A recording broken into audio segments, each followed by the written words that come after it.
کامی نے چونکتے ہوئے جواب دیا، راجا جی وہ اسے اندر راجا جی کے پاس لے گیا۔ راجا نے کامی کو اندر آتے ہوئے دیکھا تو اپنے بیٹھنے کی پوزیشن بدلنے لگا۔ کامی نے نہایت ادب سے سلام کیا، پھر حال احوال دریافت کیا۔ راجا نے اس کو اپنے ساتھ بیٹھنے کو کہا، پھر محبت بھرے انداز سے بولا، بیٹا کیسے آنا ہوا؟ کامی نے ہچکچاتے ہوئے آنے کا مقصد بیان کیا کہ اگر آپ کو آپ کی زوجہ، بیٹی، نواسہ اور نواسیاں مل جائیں تو آپ کو کیسا لگے گا؟ کامی نے ابھی جملہ مکمل ہی کیا تھا کہ راجا اسے سینے سے لگاتے ہوئے بولا، بیٹا میں جانتا ہوں تم ہی میرے نواسے ہو، تمہاری آنکھوں کی نمی نے تمہاری سچائی بیان کر دی۔ میں برسوں سے تم سبھی کا انتظار کر رہا ہوں، میں بھول چکا ہوں جو میرے ساتھ ہوا، مجھے میرے کیے کی بھرپور سزا ملی ہے بیٹا۔ کامی حیرانگی سے بولا، آپ کو کیے کی سزا؟ مگر میں نے جہاں تک آپ کے بارے میں سنا ہے آپ تو بہت اچھے اور رحم دل انسان ہیں۔ راجا کی آنکھوں میں چاند آنسو ہے جو اس نے اپنے آنکھیں ملنے کے بہانے صاف کر لیے، پھر کہنے لگا، بیٹا برسوں پہلے کی بات ہے، میری رعایا کی ایک لڑکی مجھے اپنا دل دے بیٹھی۔ میں جانتا تھا وہ مجھ سے محبت کرتی ہے، مگر ایک غریب لڑکی سے شادی کرنا اس وقت مجھے کچھ عجیب سا لگا۔ میرا انکار کرنا اس کے لیے اس قدر تکلیف دہ ثابت ہوا جسے وہ سہ نہ سکی اور مر گئی۔ اس کے آخری جملے آج بھی مجھے یاد ہے، کیا غریب کا دل نہیں ہوتا؟ کیا غریب کے جذبات نہیں ہوتے؟ یاد رکھنا میری بات راجا جی، ہمیشہ ایک جیسے حالات نہیں ہوتے۔ اس کے مرنے کے بعد میں تو بدل گیا، مگر دیکھو نا، غریب سے غریب تر ہو گیا۔ وقت انسان کو بہت کچھ سکھا دیتا ہے بیٹا تمہیں میں آج کچھ اور بھی بتاتا ہوں، آؤ میرے ساتھ۔ راجا اس کو اپنے ساتھ جنگل میں لے گیا۔ جنگل میں ایک موجود جھونپڑی کی طرف اشارہ کرتے ہوئے بولا، بیٹا یہاں تمہاری ماں اور بہن کچھ عرصہ رہائش پذیر رہی تھی، لیکن اب یہاں وہ رہتا ہے جو کبھی تمہاری ماں کا عاشق ہوا کرتا تھا۔ تمہاری ماں نے اس کے ساتھ بہت برا سلوک کیا۔ محل کے ملازمین کبھی کسی کے ساتھ ظلم نہیں کرتے، انہوں نے اس کو جنگل میں زندہ چھوڑ دیا۔ یہ عاشق پھر اسی جنگل میں رہنے لگا۔ اس نے دنیا داری چھوڑ دی اور اللہ کی عبادت کرنے میں مشغول ہو گیا۔ اس کے منہ سے نکلے ہوئے الفاظ، ایک دن تم بیکارن بن جاؤ گی اور بھیک مانگو گی، پورے ہوئے، اور تمہاری ماں بیکارن بھی بنی۔ سنو، تمہاری ماں اتنی سنجیدہ کیوں بنی جانتے ہو؟ کیونکہ تمہاری نانی سنگ دل نکلی۔ مانا کہ وہ بیچاری ایسی نہ تھی، مگر افسوس ایک وہی تو بیچاری تھی جس کی وجہ سے تم سب کو اس امتحان سے گزرنا پڑا۔ اس عاشق نے دعا مانگی تھی کہ رانی کی اولاد نیک ہو۔ اگر تم اپنے والدین کے ساتھ رہتے تو شاید تم سب کے دلوں میں نفرت کے انگار ہوتے۔ تم سب بچھڑ گئے، تبھی تم سب لوگوں کو رشتوں کی قدر ہوئی۔ جو چیز پاس ہو اس کی قدر نہیں رہتی۔ اپنی ماں اور نانی کو ہی دیکھ لو، اپنے باپ کو ہی دیکھ لو، ذرا سوچو، صرف ایک انسان کی غلطی کی وجہ سے کیا ہو گیا۔ گناہ کی ابتدا ایک ہی انسان کرتا ہے، مگر وہ پھیلتا رہتا ہے۔ انار خان نے تمہاری ماں سے اچھا برتاؤ نہ کیا تو اس کے ذہن میں یہ بات بیٹھ گئی کہ دور حاضر کے سبھی مرد ایک ہی جیسے ہیں، تبھی اس نے مجھے دھوکہ دیا۔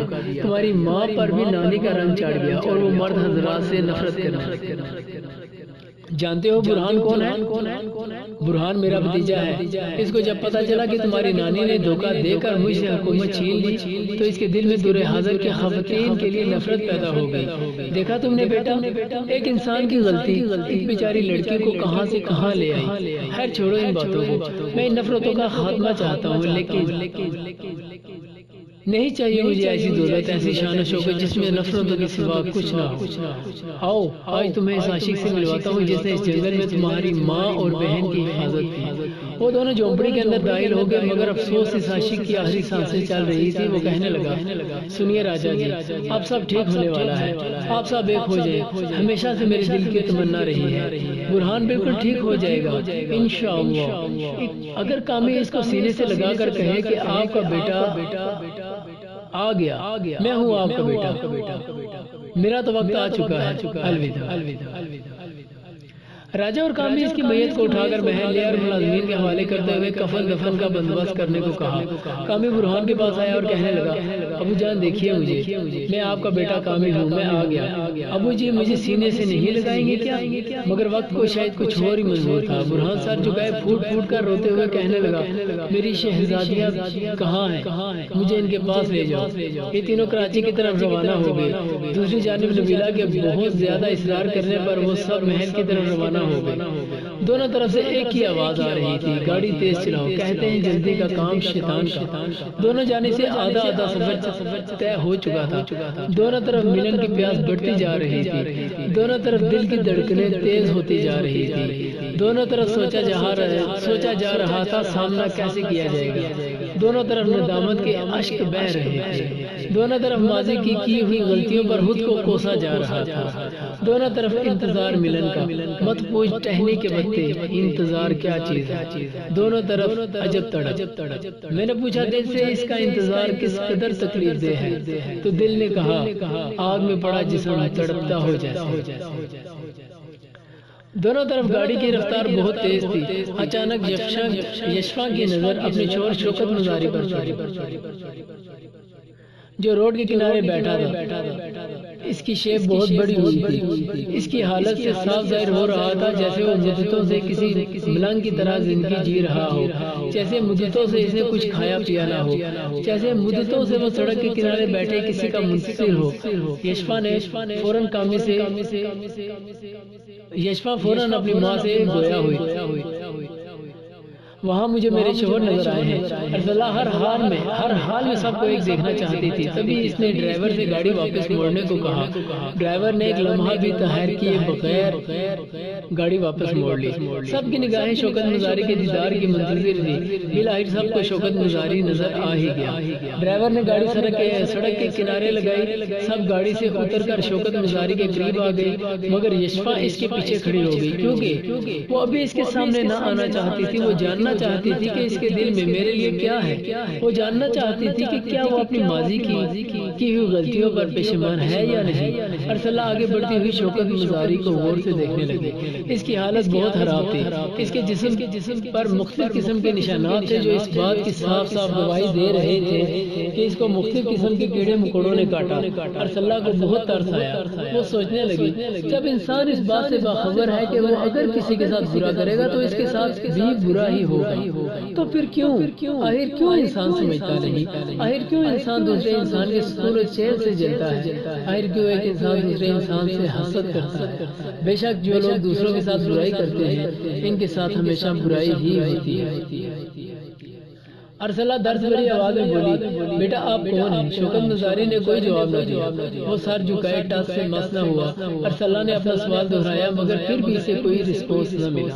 آخر اسے شوکت مزاری کے بازو پکڑ کر اسے جھنجھوڑتے ہوئے ایک بار پھر اپنے سوال کو دہرایا۔ اب کی بار شوکت مزاری کہنے لگا، میری بیوی کہاں ہے؟ میری بیوی وہ آئے گی، ضرور آئے گی، بس اتنے جملے ہی اس نے بولے اور پھر گویا اس کی زبان کو کفر لگ گیا۔